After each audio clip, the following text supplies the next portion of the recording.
सावन का महीना था। शाम से ही आसमान पर काले बादल छाए हुए थे।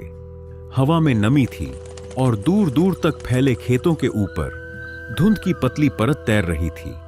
कच्चे रास्ते पर एक बैलगाड़ी धीरे धीरे आगे बढ़ रही थी। गाड़ी हाँक रहे थे रामदास काका। उनकी उम्र 60 वर्ष से ऊपर थी। उसके चेहरे की झुर्रियां बता रही थीं कि उन्होंने जिंदगी में बहुत कुछ देखा है।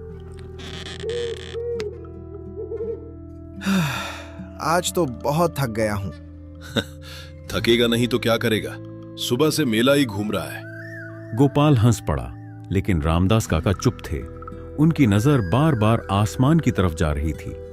क्या बात है काका, आप कुछ परेशान लग रहे हैं। बस यही सोच रहा हूं कि जंगल पार करने से पहले बारिश न शुरू हो जाए। जगदीश ने आसमान की तरफ देखा। बादल अब पहले से कहीं ज्यादा घने हो चुके थे। हवा अचानक ठंडी हो गई और अगले ही पल मूसलाधार बारिश शुरू हो गई। लगता है आज तो पूरी तरह भीगना पड़ेगा। अगर सिर्फ भीगना पड़ा तो समझो किस्मत अच्छी है। फिर शुरू हो गए काका। रामदास काका हल्का सा मुस्कुराए, लेकिन उनकी आंखें में डर साफ दिखाई दे रहा था। कुछ ही देर बाद बैलगाड़ी जंगल में प्रवेश कर गई। गोपाल चुपचाप जंगल को देख रहा था। न जाने क्यों उसे लग रहा था कि पेड़ों के बीच कोई छिपकर उन्हें देख रहा है। तभी आसमान में बिजली चमकी और उसी एक पल में गोपाल ने देखा, पेड़ों के बीच एक पुराना लकड़ी का दरवाजा खड़ा था, बिना किसी दीवार के। बिजली खत्म हुई और दरवाजा भी गायब। जगदीश भैया, क्या हुआ? वहां एक दरवाजा था। रामदास काका के हाथ अचानक रस्सी पर कस गए। कुछ पल तक वे बिल्कुल चुप रहे, फिर बहुत धीमी आवाज में बोले, तुमने उसे देख लिया? आप जानते हैं उसके बारे में? रामदास काका का चेहरा सफेद पड़ चुका था। उन्होंने सामने देखते हुए कहा, अगर सच में वही दरवाजा है तो आज की रात आसान नहीं होने वाली। और तभी जंगल के अंदर से एक पुरानी लकड़ी के चरमराने की आवाज आई। कुछ पल के लिए ऐसा लगा जैसे पूरा जंगल उसी आवाज को सुन रहा हो, लेकिन उस आवाज के बाद माहौल बदल गया था। दोनों बैल अचानक बिदक उठे। उनकी सांसें तेज हो गईं। इतना क्यों डर रहे हैं ये? जानवर कई बार वो महसूस कर लेते हैं जो इंसान नहीं कर पाता। जगदीश ने काका की तरफ देखा। उसे महसूस हो रहा था कि रामदास काका कुछ छुपा रहे हैं, लेकिन वह समझ नहीं पा रहा था कि क्या। बारिश अब और तेज हो चुकी थी। पानी की धाराएं रास्ते पर बह रही थीं। गोपाल चुप बैठा था। उसका ध्यान बार बार जंगल की तरफ जा रहा था। तभी उसकी नजर रास्ते के किनारे पड़ी। कीचड़ में कुछ निशान बने हुए थे, जैसे कोई बारिश में चलता हुआ अभी अभी वहां से गुजरा हो। जगदीश भैया, उधर देखो, वो पैरों के निशान। जगदीश नीचे देखने लगा। कुछ क्षण बीते, फिर उसने भौहें सिकोड़ लीं। कौन से निशान? मुझे तो कुछ नहीं दिख रहा।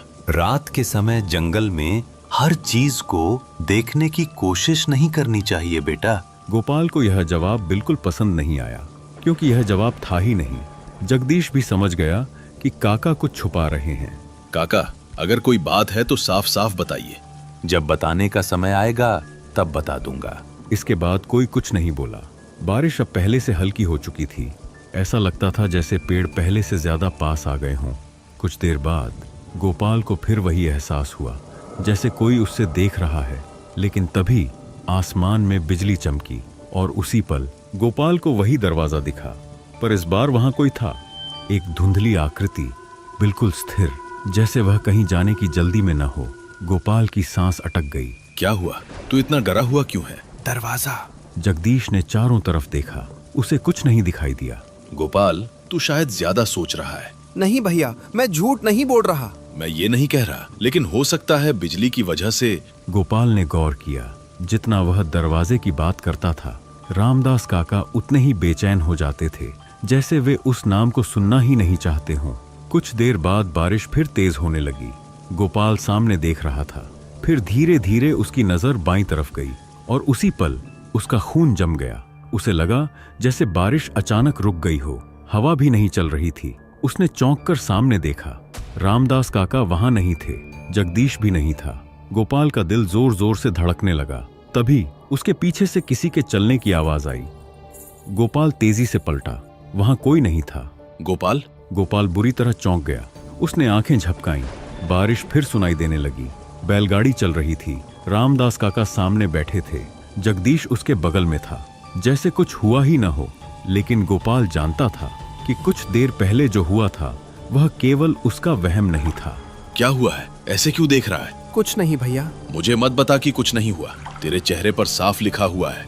गोपाल ने तुरंत जवाब नहीं दिया। वह समझ नहीं पा रहा था कि जो उसने देखा वह बताए या नहीं। अगर बता देगा तो शायद जगदीश हंस देगा, और अगर नहीं बताएगा तो उसका डर उसके भीतर ही बढ़ता रहेगा।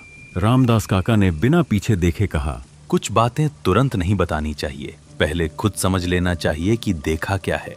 गोपाल ने चौंक कर उनकी तरफ देखा। उसे लगा जैसे काका उसके मन की बात जान गए हों, लेकिन उसने कुछ नहीं कहा। रामदास काका चुपचाप बैलों को हाँक रहे थे। जगदीश कभी आगे का रास्ता देखता, कभी गोपाल की तरफ। कुछ दूर चलने के बाद अचानक बैल अपने आप रुक गए। रामदास काका ने आगे देखा, फिर उनके चेहरे का रंग बदल गया। जगदीश और गोपाल ने भी सामने देखा। रास्ते के बीचों बीच एक विशाल पेड़ गिरा पड़ा था। उसका तना इतना मोटा था कि बैलगाड़ी किसी भी हालत में उसके ऊपर से नहीं जा सकती थी। रामदास काका कुछ पल तक पेड़ को देखते रहे, फिर धीरे धीरे बोले, अब जंगल पार करने का सिर्फ एक रास्ता बचा है। कौन सा रास्ता? रामदास काका ने तुरंत जवाब नहीं दिया। उन्होंने बैलों की रस्सी मोड़ी। काका, हम जा कहाँ रहे हैं? कब्रिस्तान वाले रास्ते से। यह सुनते ही दोनों चुप हो गए। उस रास्ते के बारे में उन्होंने बचपन से कई कहानियां सुनी थीं। जिस रास्ते का इस्तेमाल अब कोई नहीं करता था। दिन में भी बहुत कम लोग वहां जाते थे और रात में लगभग कोई नहीं। कुछ देर बाद रामदास काका ने अचानक बैलों को धीमा किया, फिर बिना पीछे देखे बोले, एक बात दोनों ध्यान से सुन लो। अभी तक जो कुछ हुआ है वो सिर्फ शुरुआत थी। असली खेल अब शुरू होगा। कैसे खेल काका? समय आने दो, सब पता चल जाएगा।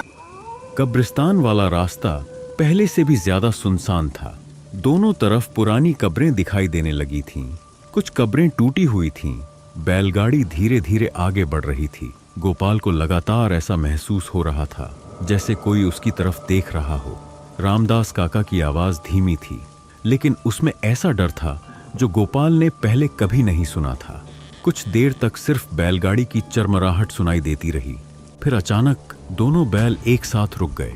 रामदास काका ने धीरे धीरे सामने देखा, फिर गोपाल और जगदीश ने भी नजर उठाई, और अगले ही पल दोनों के शरीर में सिहरन दौड़ गई।